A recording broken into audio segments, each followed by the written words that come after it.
Hi, I'm Lukash Yan. This presentation was created for Introduction to Mechanical Engineering 200 and will focus on how engineering innovations in the field of prosthetic limbs are improving the quality of life for Albertans and people all over the world. There are more than 1 million limb amputations annually around the world. That's one every 30 seconds. Over 50% of limb amputations are directly related to diabetes. Diabetes is a metabolic disease in which the body's inability to produce any or enough insulin causes elevated levels of glucose in the blood. There are approximately 3.4 million Canadians living with diabetes. That's about 1 in every 10 people. There were more than 4,000 Canadians with diabetes who needed amputation in 2006. The need for diabetic-related amputations arises from nerve damage, making it hard to feel ulcers, which can lead to infections. There are also trauma-related amputations, birth defects, amputations related to cancer, as well as other infections, which make up the other half of amputations in Canada. Science has progressed a long way with amputations, but there is more to it than simply getting through surgery.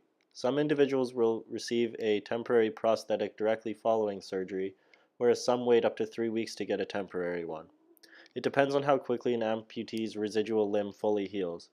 Most commonly, a prosthetic fitting will begin 2 to 6 months after surgery. A prosthesis is an artificial body part such as a leg, heart, or eye. For the purpose of this presentation, I will focus just on artificial limbs. Conventional prosthetics usually work in one of two ways. The first are cable-operated limbs using a harness and cable slung around the opposite shoulder of the missing limb. Second are myoelectric prosthetics, which use electrodes attached to muscles in the remaining tissues of a limb to control the prosthetic. There are some remarkable strides being taken in the field of engineering when it comes to prosthetics that could allow artificial limbs to more closely perform like real biological limbs. Scientists and engineers have been working together to fit prosthetics with pressure sensors so that instead of only knowing your prosthetic is touching something by seeing it, your body gets told through sensory nerves that you are. One of the trial patients said he could tell if something was hard or soft, as well as the shape he was holding while blindfolded. These experiments have also proven to assist the user's control over the prosthetic, giving more precision and feedback than before.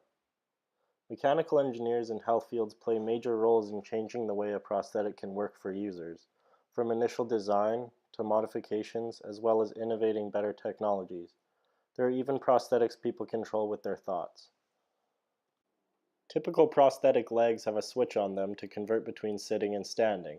By rerouting motor nerves, users can control a new bionic leg being developed in Chicago at the Rehabilitation Center to sit, stand, and even climb stairs using muscle and brain signals.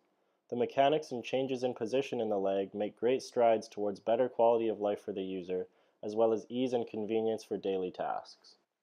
Zachary Vaughter, as seen in this picture and the video prior, was the first man to climb 103 stories while wearing a mind-controlled prosthesis. It took just over 1 hour. Children who need prosthetics presents a greater challenge to engineers as well as doctors because children change size and shape so quickly. They often need to be fitted for new prosthetics. The important thing is to be sure to ensure the child's new prosthetic will feel similar and perform as well or better than their previous prosthetic. Many athletes and aspiring athletes do not have all 4 of their limbs.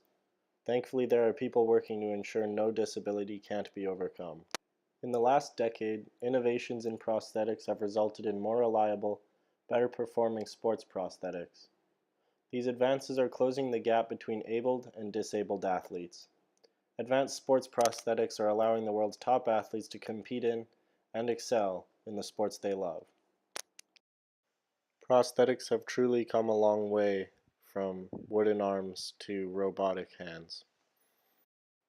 To recap, those affected by diabetes is a prevalent and growing demographic that can often lead to serious disabilities. Mechanical engineers and scientists are providing a very important service to those people who are unfortunate enough to need prosthetic limbs.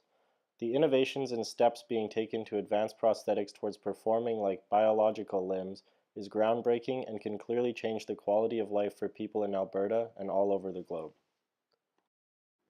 All sources used for data collection and all videos used are linked in the description below. Thank you for watching.